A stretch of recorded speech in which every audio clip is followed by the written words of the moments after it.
রহমানির রহিম। রাজনীতি একটি আজব জায়গা।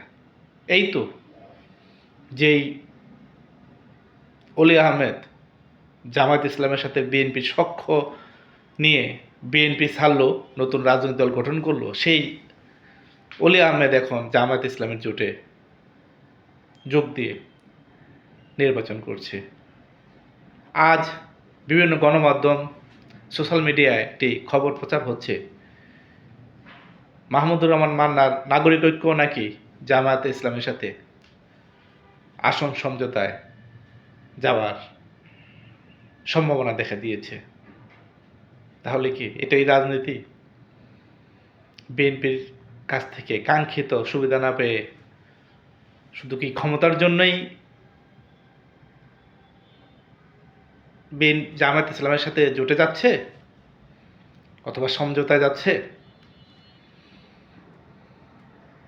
দেখা যাক রাজনৈতিক অবস্থা, রাজনৈতিক দলগুলা তাদের বিভিন্ন প্রচেষ্টার মাধ্যমে কারা কারা জয়ী হতে পারে আগামী ত্রয়োদশ জাতীয় সংসদ নির্বাচনে।